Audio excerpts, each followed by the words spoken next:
Está no ar mais um Bate-Papo das 6, o seu programa de informação e...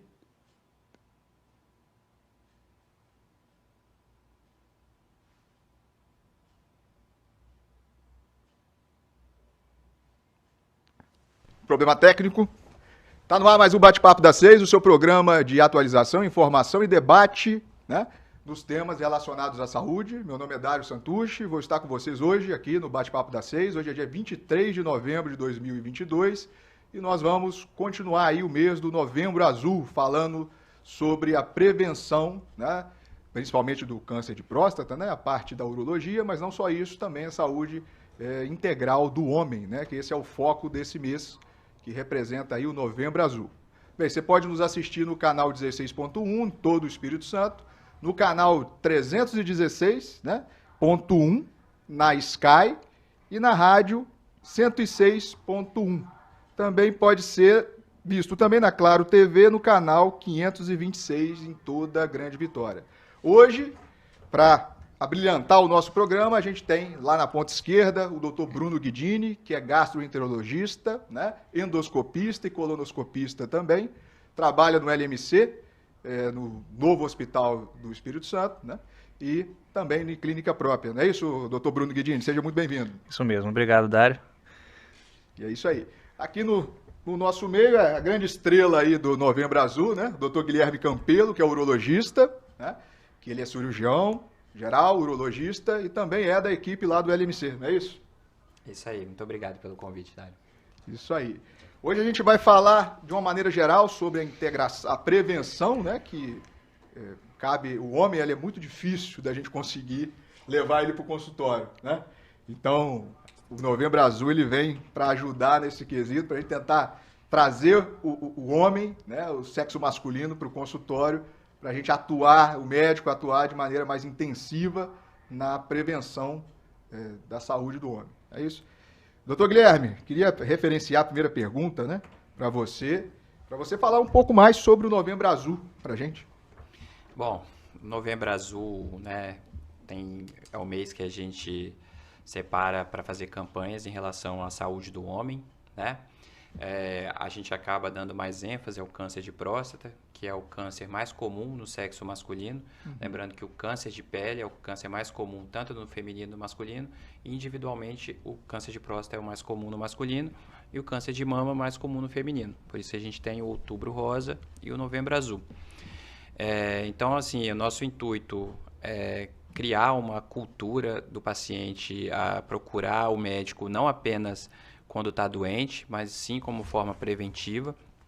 E a gente fala muito do câncer de próstata, né, que é um câncer que é altamente curável quando descoberto precocemente, mas a gente aproveita também para falar de outros problemas, né, da parte urológica, mas também lembrar de outras doenças, né, do corpo, né, do coração, intestino, né, estômago, outras coisas que a gente tem que também dar importância. Dá ênfase, né? E doutor Bruno, em relação à prevenção no homem, da sua especialidade, o que a gente precisa focar aqui hoje?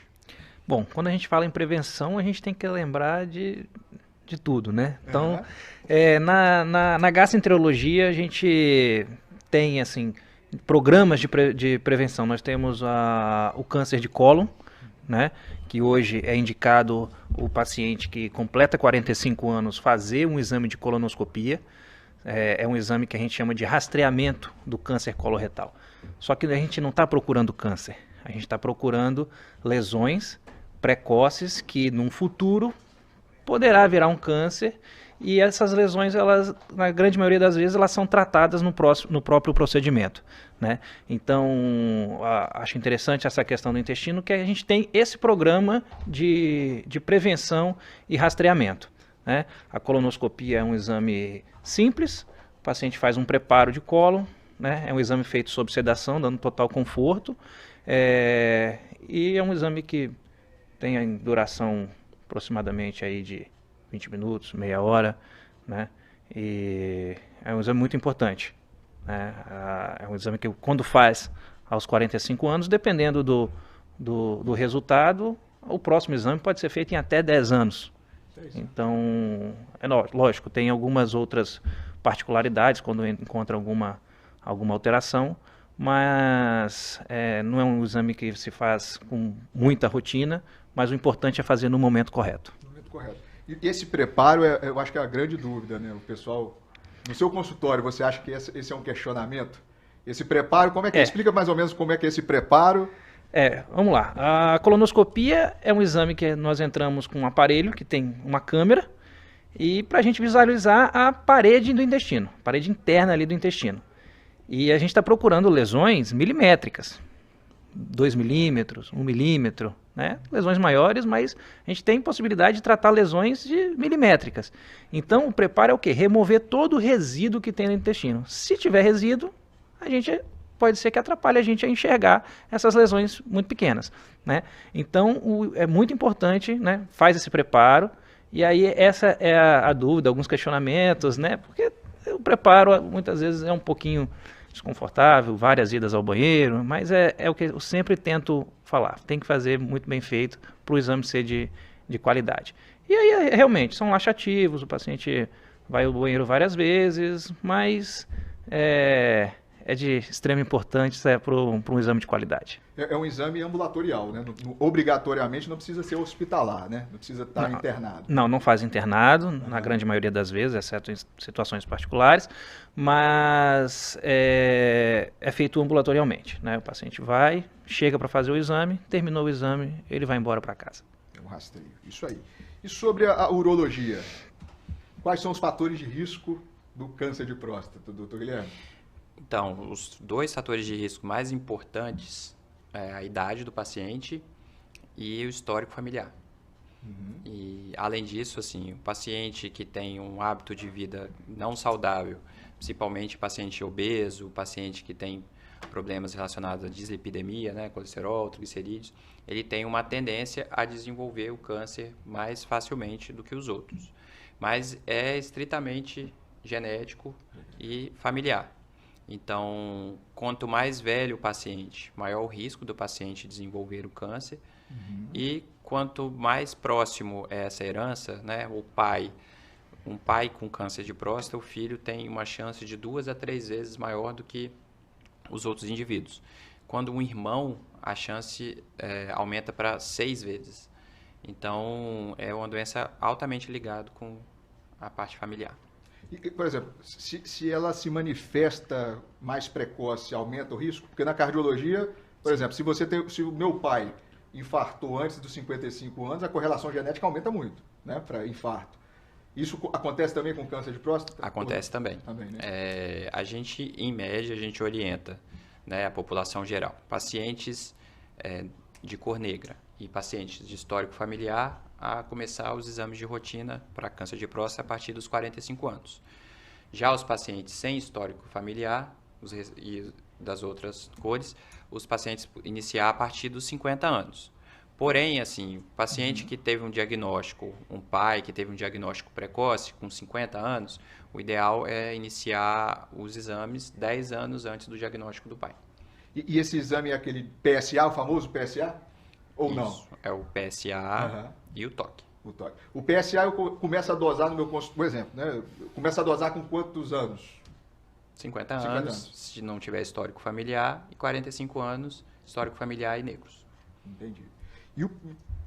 Então, basicamente é isso. Tem algum outro exame complementar que pode ajudar a gente? Tem. É o TOC, o PSA? Tem o TOC, tem o PSA. Existe a ressonância também, que hoje já evoluiu muito. A gente já tem a ressonância como diagnóstico inicial do câncer de próstata, em muitos casos. Ela ainda não é tão sensível para pacientes que têm câncer de baixo grau, mas pacientes que têm câncer de alto grau, ela consegue identificar bem.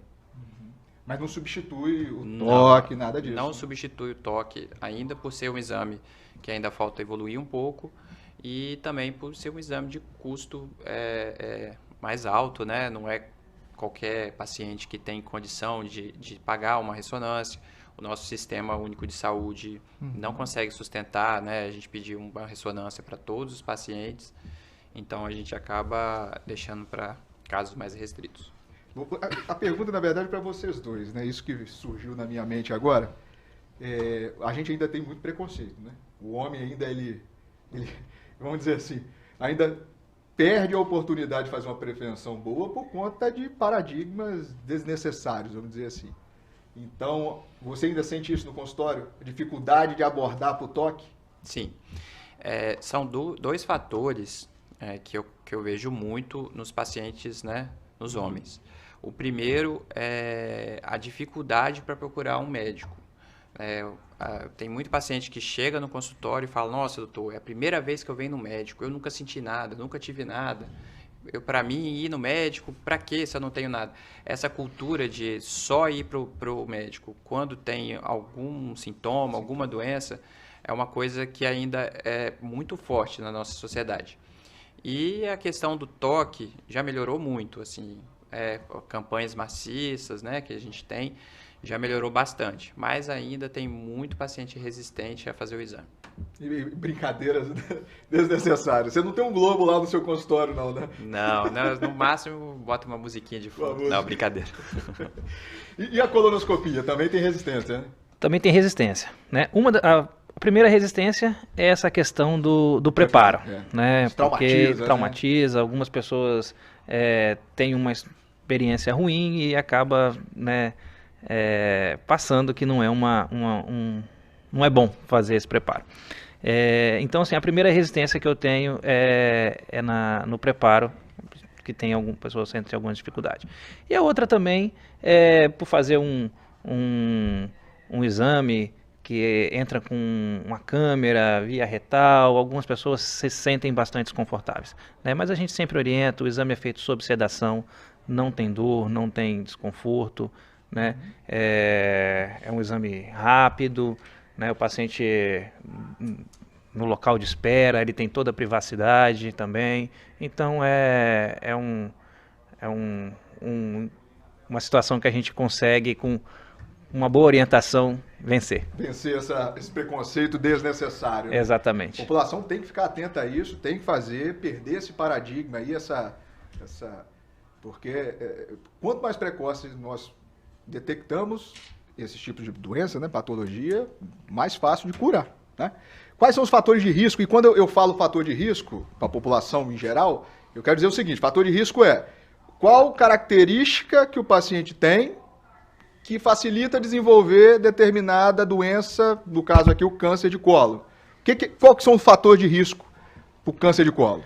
Bom, o desenvolvimento do câncer de colo, câncer do intestino grosso, ele é multifatorial, né? Existe uma questão genética e também ambiental. Ambiental, quando a gente fala em hábitos de vida, né? Então a questão genética, né? Inclusive quando eu falei ali dos 45 anos, né, que inicia essa investigação, quando tem familiares, né, de primeiro grau que tiveram câncer de intestino, isso aí pode mudar caso tenha sido pessoas jovens, que a gente começa 10 anos antes do diagnóstico, né?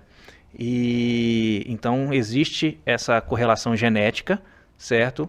E também tem as questões de fatores ambientais, hábitos de vida, né, que a gente sempre orienta a aumentar a ingesta de fibras, né, que a gente encontra aí nas frutas, nas verduras, água, manter um bom ritmo intestinal, certo?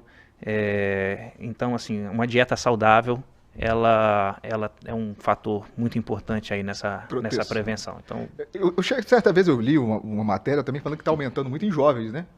Nos Estados Unidos, preferencialmente, parece que estava aumentando a curva de câncer de colo por volta de 20 anos de idade, alguma coisa nesse sentido? Pessoas que desenvolvem câncer nessa faixa etária, na grande maioria das vezes, tem alguma predisposição genética, né? São pessoas jovens, elas não tiveram tanto tempo ainda de exposição a hábitos ruins, né, que a gente fala, e pode ser que tenha alguma predisposição genética.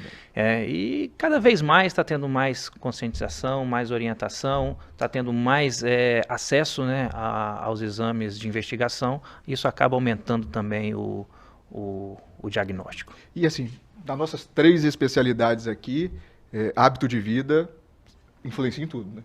Então, a gente, toda vez que a gente vem aqui, a medicina vai avançando, avançando, avançando, mas o importante são os hábitos de vida, que é o mais difícil. Toda vez que eu venho aqui, eu gosto de enfatizar isso, que é o mais difícil, que é mudar o jeito que a pessoa vive, né? A obesidade eu acredito que é fator de risco para cardiologia em tudo. Eu acho que para urologia também, né? Também. E para gastro, Também. nem sei. Também. E assim, é importante lembrar também, porque a pessoa que desenvolve algum desses cânceres, se eles têm hábitos de vida saudáveis, se tem uma boa forma física, se tem os exames de rotina em dia, né, as taxas, tudo certinho, esse paciente tende a evoluir muito melhor numa cirurgia ou numa radioterapia, que seja. Né? Acredito também que se ele é num problema intestinal ou em qualquer outra doença, a comorbidade que está associada piora muito o prognóstico desse paciente. Uhum. E vamos lá, sintomas. Tem algum sintoma que a população precisa ficar atenta quanto a câncer de próstata? Então, na fase inicial não tem sintomas, por isso que a gente cobra de fazer o exame como rotina mesmo, porque não tem sintomas. Sintoma nenhum, né? Nenhum. Uhum. E o câncer de colo, ele gera algum sintoma? Mesma coisa. Fase inicial, pouco sintomático, né? E nas fases mais avançadas, o paciente pode ter perda de peso, alteração do ritmo intestinal, né? Fica mais constipado. Muitas vezes ele intercala longos períodos de constipação, depois vem uma diarreia, isso pode acontecer, distensão abdominal, dor, sangramento nas fezes, são sintomas que tem que ser investigado.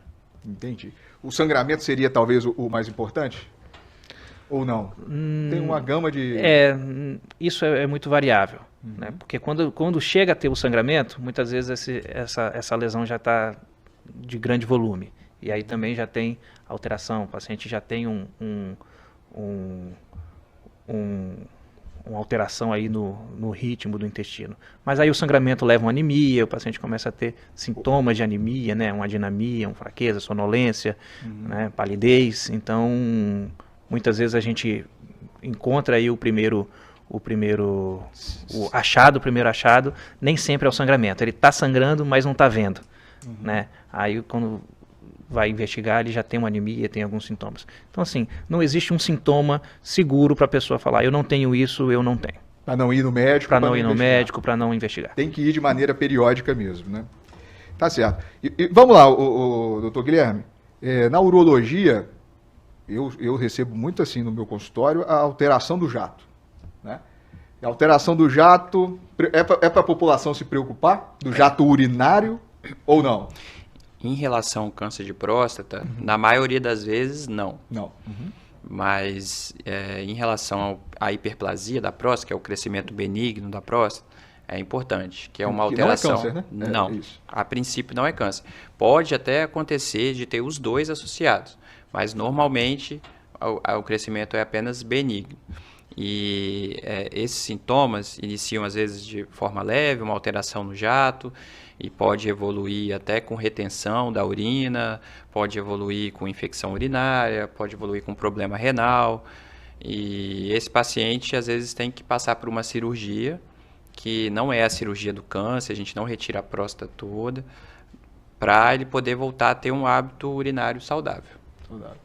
Passar sonda. Então, a gama de tratamento, né? A sonda, geralmente, é uma forma de tirar o paciente da urgência. Então, o paciente chega com uma retenção, né? Ele chega com a bexiga bem cheia, a gente chama de bexigoma, né? Esse paciente aparece no pronto-socorro e, né, de repente, minha urina travou, eu estava urinando mal a semana toda e hoje eu não consegui urinar. A urina não sai, eu estou com dor, estou com muita dor. E aí, quando consegue passar a sonda, assim, é um alívio imediato para esse paciente, né? Ele sai da urgência, mas provavelmente esse paciente vai acabar evoluindo com a necessidade de cirurgia. Existe tratamento clínico também, remédio, mas o tratamento cirúrgico acaba sendo mais eficaz. Mais eficaz. Tá certo. E sobre, doutor Bruno, câncer de gástrico, estômago, tem a correlação? Quais são os fatores de risco para o estômago, vamos dizer assim? Como é que é isso aí?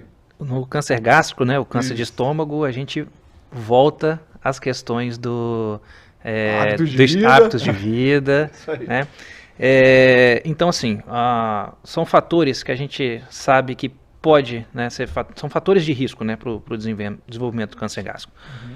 uma dieta rica em sódio, hábitos de consumo de defumados, né, a ingestão de bebida alcoólica, né, então são fatores de risco para o desenvolvimento do câncer gástrico.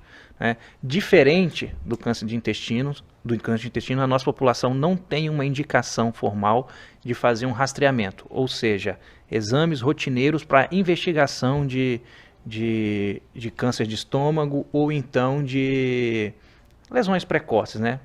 Que pode acontecer, mas é uma situação bem diferente do intestino. Né? Não existe uma indicação formal de rastreamento, né?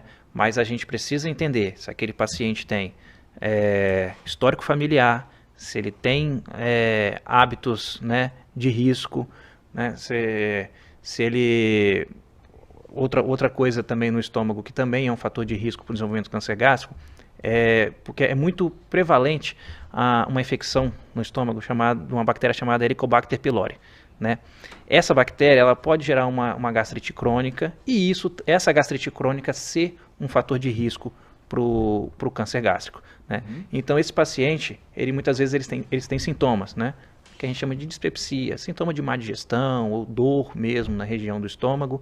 E aí sim, aí entra as indicações de você fazer um exame, rastrear esse paciente, se tiver alguma alteração, tratar, por exemplo, a bactéria, uma gastrite, né? Abordar essa questão dos hábitos, álcool, alimentação, tudo isso aí para prevenção também. Para prevenção. Eu acho que isso é um assunto para o segundo bloco. Interessante, que eu acho que esse H. pylori, ele cria muita dúvida na cabeça da população, né? Vamos falar um pouquinho sobre ele. Isso aí, ó. Estamos aqui na presença do Dr. Bruno Guidini, que é gastroenterologista, e também do Dr. Guilherme Campelo, que é urologista. Todos eles atendem ali no LMC, o Linhares Medical Center, o novo hospital do Espírito Santo. E no segundo bloco a gente volta a falar sobre prevenção em Novembro Azul.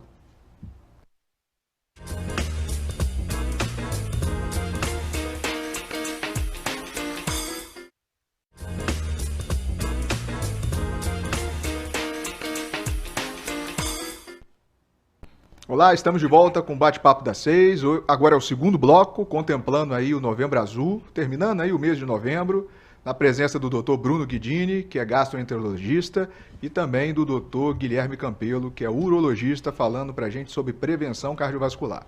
No último bloco a gente terminou com um tema muito interessante, que é o H. pylori, aquela bactéria do estômago, né? E aí, Dr. Bruno Guidini, o que é essa bactéria? Tira essa dúvida pra gente, e principalmente você comentou que ela tem uma correlação, né, com câncer também gástrico, né? Sim. A bactéria H. pylori, ela, como eu falei, ela é altamente prevalente aí, né? Então, a grande parte das endoscopias que a gente faz, a gente identifica ela. Mesmo paciente que não tem nenhum sintoma. Mas lembrando que ela é a principal causa aí de úlcera gástrica, úlcera no duodeno, né? E também a gente sabe que essa bactéria, né, ela é um fator de risco, ela pode gerar um fator de risco do câncer gástrico, né? Porque algumas cepas, né, elas têm a capacidade de criar uma gastrite crônica, certo? E essa gastrite crônica, na evolução, ela pode levar ao câncer gástrico, resultado final. É né? importante tratar então, né? Quando encontra, né, o paciente tem uma gastrite, né, é importante tratar. Mas não precisa, assim, desesperar. Né? É muito comum, né? É um tratamento simples, né? A imensa maioria dos pacientes que têm a bactéria não vão desenvolver câncer, certo? A gente tem que saber que isso é um fator de risco, não é um fator que vai levar ao câncer, né? É um fator de risco. Mais assim como uma alimentação ruim, por exemplo, né? O excesso de álcool, de consumo de álcool, excesso de sódio, o excesso de alimentos defumados, né, embutidos. Então a gente sabe que tudo isso é fator de risco. E ela é mais um fator de risco. Sim. Você fez um comentário interessante que é do álcool, né? A cardiologia, ontem eu fiz uma palestra lá na UBS do Três Barras e eu tinha ido lá em 2019. Então em 2019 eu falei a seguinte frase, né? E eu fui questionado lá. Que uma taça de vinho, 2 taças de vinho para o homem e 1 taça de vinho para a mulher diária faz uma proteção cardiovascular. Mas isso aí também está caindo por terra na cardiologia, dado a medicina vai evoluindo, a estatística vai evoluindo, né? E a gente vê que o álcool está aumenta, né, o risco de arritmia. Então, o benefício que você teria de reduzir infarto, você está aumentando a arritmia. Então, no final das contas, não tem benefício do álcool, né? Então, na cardiologia hoje, o álcool já não é tão indicado como era antigamente, né? Indicado não, a gente não dá para indicar álcool, né? Não tem, isso aí não existe. Mas, em geral, quando a conversa era, eu tomo uma tacinha de vinho, faz mal? Não, não faz. Agora não, a gente tem que parar de beber. Essa é a indicação do cardiologista atual em 2022. Como é que é a questão do álcool para o gastrointestinal, doutor Bruno? Então, na gastroenterologia também não tem uma dose indicada, né? E o que a gente tem, né, são doses que a gente leva ao risco do paciente desenvolver, por exemplo, uma doença hepática, né? O paciente começa com uma doença hepática, essa doença vai evoluindo. Que é a doença do fígado, né? Doença do fígado, doença hepática, uma doença do fígado, uma doença alcoólica, né? E essa doença ela vai evoluindo. E o resultado final é uma cirrose, por exemplo, né? O paciente que tem cirrose, ele pode ter um risco mais elevado de desenvolvimento de câncer de fígado. Então, dependendo da dose, o paciente tem um alto risco para o desenvolvimento dessas doenças. Mas a gente tem que lembrar que o álcool ele não vai causar só doença no fígado. Como eu falei pouco tempo atrás, ela também pode causar lesões no estômago, né? Gastrites, levar úlceras, fator de risco para o câncer de estômago. Então, não existe uma dose recomendada, né, pela gastroenterologia. A gente sabe que doses, exemplo, né, 30 gramas de álcool, né, no sexo feminino, 60 gramas de álcool no sexo masculino, né, durante 10 anos, né, o paciente já tem um risco de ter desenvolvido uma doença crônica, ou seja, irreversível, no fígado. Certo? Importante. E isso daí, quanto mais se prolonga, mais ela tende a evoluir a doença, né? Só para ficar, por exemplo, o que são 30 gramas, né? 200 ml de chopp tem 10 gramas. Um chopinho de 10 gramas. 10 gramas de álcool. Então, tem que lembrar que é uma droga, né? Uma droga legalizada, mas que tem problemas, né? Principalmente social e etc. Na urologia, o álcool é fator de risco? É fator de risco. Ele, geralmente, a pessoa que utiliza álcool em grande quantidade, utiliza outros, acaba fumando também, e o cigarro é altamente responsável, pelo menos pelo câncer de bexiga, principalmente. Lembrar também que o álcool altera não só a questão do câncer, mas ele é um fator de risco junto com uma alimentação, né, que ele falou, rico em embutidos, rico em alimentos salgados, a possibilidade de formação de cálculos, né, pedrinha no rim, né, que pode virar um pedrão e causar um problema importante. E o álcool também é um dos principais fatores para a disfunção erétil no homem. Então, nossa senhora. É bem complexo. Essa notícia aí é bombástica, hein? Isso aí vai complexo. Alertar muita gente. Vai, porque o álcool causa lesão direto, né, nos nervos responsáveis pela ereção e vai causando desde uma diminuição da sensibilidade até uma baixa importante do estímulo. E esse paciente acaba evoluindo até com um problema de ereção, uma impotência, né, para ficar mais tranquilo de entender, irreversível. Entendi. Nossa senhora, tomar cuidado aí com o etilismo, hein, o alcoolismo, né? E doutor Guilherme, vamos falar um pouco então, dando seguimento aqui ao Novembro Azul. Uhum. Então, nós já dissemos que não tem fator de risco, então não tem sintomas, né? Então, um paciente de 50 anos vai ao seu consultório e você detecta, você fez o diagnóstico de câncer de próstata. Qual que é o próximo passo? Né? Bom, primeiro a gente faz uma suspeita do diagnóstico, a gente confirma apenas com a biópsia. Então, esse paciente que tem o exame de sangue alterado, que é o PSA, ou o toque alterado, ou os dois alterados, a gente parte para a biópsia para confirmar a doença, né? Que a biópsia seria o ato de retirar fragmentos da próstata. Isso a gente pode fazer em clínica ou em hospital, o paciente não fica internado, a gente faz sob sedação. E aí esse material é levado para análise para confirmar mesmo se esse tecido que foi retirado é realmente maligno e saber qual é o grau dessa doença. Baseado nisso, a gente parte para as opções de tratamento, né? A gente confirmando a doença, dependendo do grau da doença, às vezes a gente tem que fazer uma investigação maior, né? Para não ver se tem sinais de doença fora da próstata, né? Se a doença já espalhou, se já teve metástase. Mas o paciente que não tem sinais de metástase, esse parte para o tratamento curativo. O paciente que tem metástase confirmada, né? Que tem a doença fora da próstata, a doença espalhou, a gente parte para o tratamento paliativo. Paliativo. Bem, o tratamento cirúrgico, por exemplo. Então, tratamento curativo hoje, a gente tem duas modalidades de tratamento, que é a cirurgia e a radioterapia. Que evoluiu muito as técnicas, né? Todas evoluíram muito. A cirurgia é a que a gente mais utiliza, né? Porque o urologista é o cirurgião. Então, a cirurgia hoje, a gente tem 3 formas de ser realizada. Existe a cirurgia convencional, que é a cirurgia aberta, que é a mais utilizada, né, no Sistema Único de Saúde, né, que o SUS disponibiliza. Existe a cirurgia videolaparoscópica, que é uma cirurgia que a gente faz, né, com uma ótica, que tem um aumento de 20 vezes da região, né?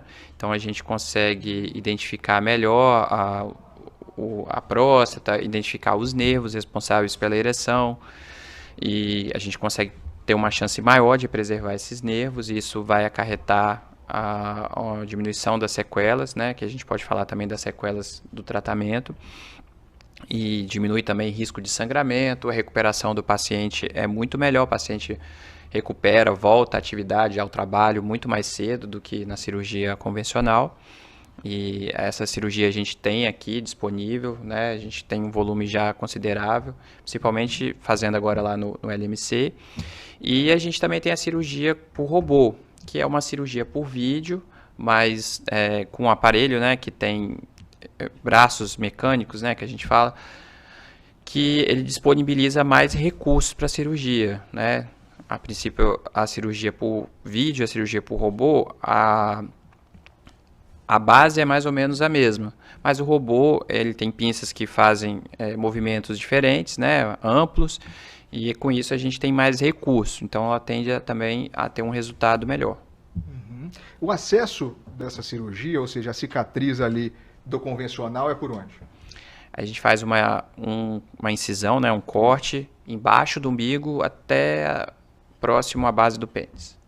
Uma incisão reta ali. E a de vídeo? A de vídeo são pequenas incisões, mais ou menos do tamanho de 1 polegar, às vezes um pouquinho maior que 1 polegar, que são 3 incisões que a gente faz no abdômen, pequenas, e uma incisão um pouco maior, que geralmente é logo abaixo do umbigo, que pode dar um tamanho de 2 polegares, mais ou menos, que é onde a gente vai retirar a próstata depois que a gente ensacola ela, né? Tem um saquinho coletor, que é específico para a cirurgia, né? E a gente consegue ensacolar a próstata. Se a gente for retirar algum mais tecido fora da próstata, a gente consegue colocar tudo no mesmo espaço e retira ali pela incisão. A gente amplia um pouquinho a incisão e retira. Entendi. Então, assim, eu vi você comentando que ter câncer de próstata não quer dizer que vai ficar com disfunção erétil, né? Não. Um paradigma, né? Sobre a próstata, passam os nervos ali que estimulam a ereção. Então, quando a gente faz essa cirurgia aberta, a gente tenta identificar esses nervos a olho nu. Então, assim, dependendo do paciente, principalmente da forma anatômica do paciente, os pacientes mais obesos, fica mais difícil, porque fica mais funda a região da próstata, a gente tem uma dificuldade maior de identificar e preservar essa inervação. Na cirurgia por robô e na cirurgia por vídeo, a gente entra com uma câmera que aumenta a imagem 20 vezes. E a pinça tem movimentos mais delicados. Então, a gente consegue preservar com mais facilidade. Não é uma coisa garantida que o paciente vai retornar a ter uma ereção plena como antes. Mas a chance é muito maior. Entendi. A gente sempre vê que... Na verdade, foi um comentário, né? Que o tratamento do câncer de próstata evoluiu demais, né? Principalmente a fase, vamos dizer assim, o início e a curativa. A chance é muito alta, né? Você curar um câncer de próstata. E mesmo assim, se tiver metástases também, o controle, ele está bem melhor, né? Do ponto de vista de medicina, né? Sim. A chance de cura no paciente precoce, que tem a doença localizada apenas na próstata, não tem sinal de doença fora da próstata, a chance de cura passa dos 90%. E o paciente que tem uma doença avançada, que dependendo do grau do câncer e da quantidade de metástases, o paciente responde bem hoje em dia à quimioterapia, né? Tendo um prognóstico de vida de 5 a 10 anos tranquilos, assim. Mas é um tratamento um pouco mais massivo, assim, mais pesado. Mais agressivo, né? Mais agressivo. Sim. Doutor Bruno, eu acho que tem uma doença, né? uma patologia, uma doença que a gente cuida no consultório, o cardiologista e o gastro, que é comum, que é a gordura no fígado, né? Então, assim, eu recebo direto. Estou com gordura no fígado, doutor. O que é isso? Então, por que nossos pacientes, né, nós temos pacientes em comum? Porque, mais uma vez, a gente volta na questão do estilo de vida. Obesidade, diabetes, né, são os principais fatores de risco para o paciente ter a gordura no fígado, certo? Então, esse paciente ele tem outros problemas também relacionados àquela condição, né, que pode ser revertida. Né? Por isso que a gente sempre trabalha em cima disso. Melhora dos controles do açúcar no sangue, redução do peso, atividade física, né? Algumas vezes necessitamos entrar com medicamentos, né? Mas a gente tem que lembrar o seguinte, a gordura no fígado, ela pode evoluir com uma situação inflamatória do fígado, né? Então, aquela gordura ela pode causar danos no fígado, como um álcool causa, como um vírus da hepatite, né? Hepatite B, hepatite C. Então, ele pode gerar uma condição naquele fígado de inflamação crônica e o desfecho ser a fibrose, a cirrose, que leva à diminuição da função do fígado, né? Então, nem sempre a gordura no fígado é só uma gordura no fígado. A gente tem que lembrar que por trás daquilo tem uma doença que é silenciosa e ela pode ir evoluindo, né? E lembrando os principais fatores de risco: obesidade, né, e diabetes, e também tem o consumo de álcool, né, que a gordura no fígado nós chamamos de esteatose, né, quando tem uma inflamação, esteatohepatite, e aí tem a situação que é alcoólica e não alcoólica. Então o álcool ele também está envolvido aí no desenvolvimento dessa doença. A cirrose, assim, na cardiologia, a via final é insuficiência cardíaca. Na hepato, a cirrose também é como se fosse... A via final é a insuficiência hepática. A maioria das doenças. É a insuficiência hepática. Como eu falei, é uma doença silenciosa até um certo ponto, né? Quando chega num ponto que o fígado já não trabalha bem, o paciente começa a acumular líquido, né, no abdômen, uma barriga inchada, que a gente chama de ascite, né, líquido nas extremidades, nas pernas, né, começa a ter inchaço, começa a ficar amarelo, né, chama icterícia, e aquilo ali pode levar a confusão mental, né, que a gente chama de encefalopatia. Então o paciente pode ter confusão mental relacionada a esse mau funcionamento do fígado. Mas isso daí já é um estágio final de doença, certo? E a gente pode intervir muito antes para poder não chegar nesse ponto. Nesse via final, né? Tá certo. Assim, na cardiologia, a insuficiência cardíaca, eu gosto sempre de falar assim, o final, eu conto da insuficiência cardíaca, do infarto, para depois a gente vir no que aconteceu. E eu acho que assim, a mudança de estilo de vida na cardiologia, ela está muito envolvida com a obesidade, né? Cigarro, eu acho que atrapalha todos os sistemas, né? Aumenta câncer de bexiga. Câncer de bexiga, câncer renal. Câncer renal, câncer gástrico, né? Sim. Esôfago também. Esôfago, né? É o principal. Principal. Então, cigarro não tem desculpa. Nem aquele vape, que é aquela novidade, também... É cigarro. É cigarro, né? Faz mal para tudo. Atividade é para todo mundo, né? E, por exemplo, na gastro, quando você fala em fibra, ingestão mais de fibra, que alimentos são esses, doutor Bruno? Bom, frutas, né? Então, as frutas, elas são ricas em fibras. As folhas, Então, alface, couve, espinafre, né? São excelentes fontes de fibras. Os alimentos integrais aí, muitos deles têm arroz integral. Tem uma quantidade de fibra. Mas assim, eu sempre falo, vamos ter uma alimentação variada, né? E sempre procurar ter esses alimentos aí na dieta. Na dieta. E existe algum alimento específico para urologia, por exemplo, para câncer de próstata, ou para qualquer... para a questão urológica? Existe algum alimento, igual ele disse, defumado, né? O defumado, sal e etc. Na urologia tem algum alimento específico? Não, assim, alimentos altamente salgados, né, defumado, esses salgadinhos, eles facilitam a questão do cálculo renal, né, insuficiência renal, e alimentos que geram obesidade, né, atrapalham tanto na questão de cânceres, né, principalmente câncer de próstata, câncer de rim, como também o excesso de açúcar, né, paciente que acaba evoluindo com diabetes, paciente que faz o consumo excessivo de álcool, paciente obeso, são fatores de risco para inúmeras doenças e para disfunção erétil, né, para impotência, que é uma das mais afetadas aí ao longo prazo. Joia! A gente vai falar mais sobre mudança do estilo de vida no próximo bloco. Aqui presente conosco o Dr. Bruno Guidini, que é gastroenterologista, né? E o Dr. Guilherme Campelo, que é urologista, falando mais sobre prevenção no homem no Novembro Azul.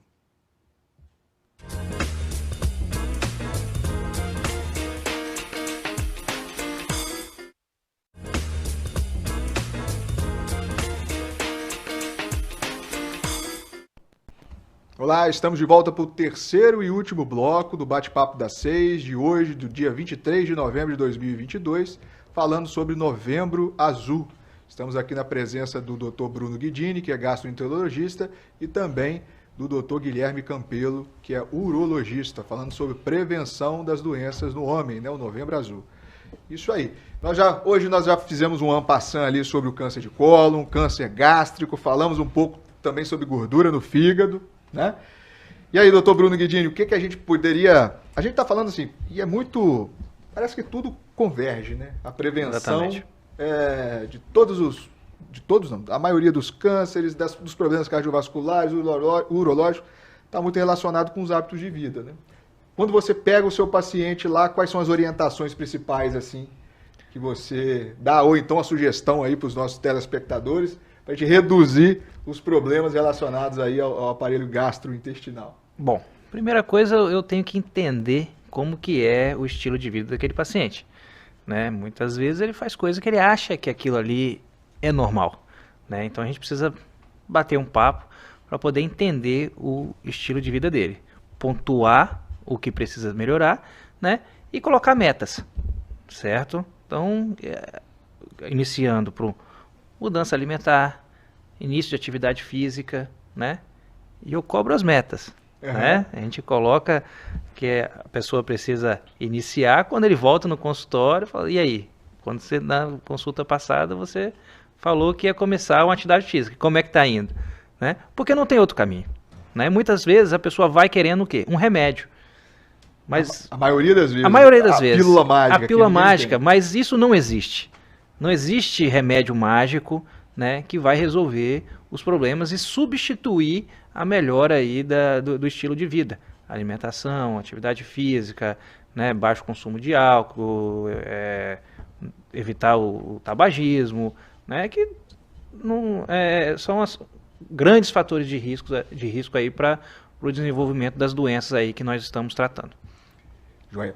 Você falou de atividade física, eu lembrei de bicicleta, e eu lembrei que isso é importante para a gente alertar a população. A bicicleta, ela altera o exame de próstata de sangue ou de toque? Então, bicicleta, moto, andar a cavalo, ou ter relação sexual 2 dias antes de realizar o exame do PSA, o exame de sangue, pode sim alterar e dar um falso positivo, e dar um falso positivo. Dar um alarme e não ser nada, na verdade. E não ser nada. Pode sim. E sobre a orientação da urologia? O paciente foi em você, qual que é a orientação? É a mesma coisa praticamente. Então, né? a minha parte é um pouco mais complexa, porque a gente acaba tendo uma faixa etária de paciente muito ampla, né? Às vezes a gente atende a paciente recém-nascido, vai para criança, adolescente, né? Chega no adulto jovem, chega no adulto já da idade para o exame de próstata até os pacientes idosos. É bem amplo, então assim, a gente orienta sempre por doenças específicas da faixa etária. Então, a criança, o recém-nascido, né, geralmente procura a gente porque tem algum problema mesmo, né, às vezes de má formação ou algum histórico de infecção urinária. O adolescente, que é uma coisa que a gente tenta fazer uma campanha para o adolescente procurar a mesma coisa que quando a menina adolescente que entra começa, né, o período menstrual e o pai, a mãe levam no ginecologista, né, para fazer exames, para ter orientações. A gente tende a fazer a mesma coisa para o homem, né, para o menino, para né, as mudanças relacionadas à puberdade, né, o início da atividade sexual, né, ter essas orientações. Então, é muito importante. Pacientes que têm, às vezes, fimose, né, que precisa operar, que ficou prolongando isso por um tempo. E aí pacientes já adultos na idade dos exames, né, de rotina da próstata, 45, 50 anos. Então a gente faz um apanhado desde do histórico familiar, do histórico dos fatores de risco, faz os exames, né, que são protocolares. Caso o paciente tenha comorbidades importantes, né, a gente sempre questiona se ele já acompanha com outro especialista, se ele já fez exame cardiológico, se ele já passou por um gastro, já passou por um endócrino. E os pacientes idosos também, em relação não só ao câncer de próstata, mas investigação, às vezes, de outras doenças que podem estar associado. A questão da disfunção erétil, que é um problema que antigamente era mais concentrado aos idosos. Hoje em dia a gente tem todas as faixas etárias, né, assim, do adulto jovem, do adulto médio e do idoso. A questão de ejaculação precoce, que antigamente era uma doença de adolescente, né, de jovem que estava iniciando a vida sexual, e hoje em dia é uma doença que é um problema que não tem mais idade, qualquer idade. É verdade. Doenças sexualmente transmissíveis. Então, assim, acaba que é uma coisa mais ampla. Né? Uhum. O câncer testicular também no jovem, né? Isso, que é muito comum, né? Que é o câncer...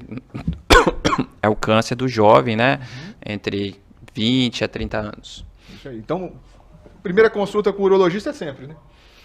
Assim, o ideal, né? O menino sempre, né, nasceu o menino, né? Fazer uma consulta, ou pelo menos um pediatra que examine direito a questão da genitália, né? Avalie direitinho.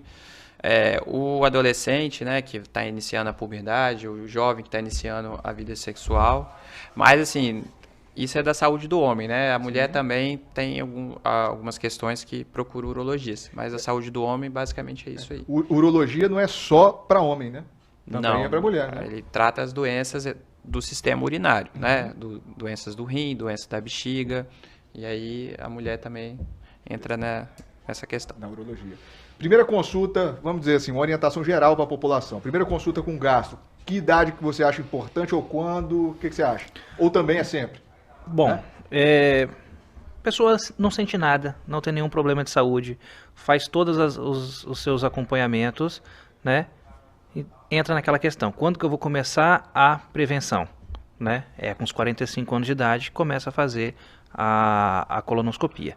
Porém, né, muitas vezes a gente pega pessoas que têm anos, né, que vem sentindo sintomas gástricos e faz um paliativo, tomando um Prazol, por exemplo. Né? Como tem isso? Né? Por conta própria, vai lá e toma um Prazol e pode estar mascarando algum sintoma de alguma doença, né? Um sal de fruta, um Prazol, né?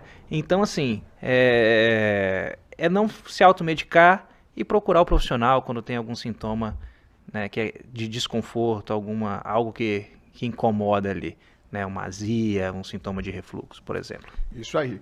Ó, gente, a gente chega no final do do Bate-Papo das 6 de hoje, do dia 23/11 de 2022, falando sobre saúde do homem, né? Novembro Azul, eu aprendi muito, né? E é isso aí. A mensagem final é: o estilo de vida, os fatores de risco para a maioria das doenças são as mesmas, né? No final das contas, a obesidade, o cigarro, a pressão alta, o sal, né? Então tudo converge ali para aumento do risco de todas as doenças. Muito obrigado, doutor Bruno Guidini. Considerações finais. Obrigado pela presença e pelas explanações, né? Obrigado, Dário.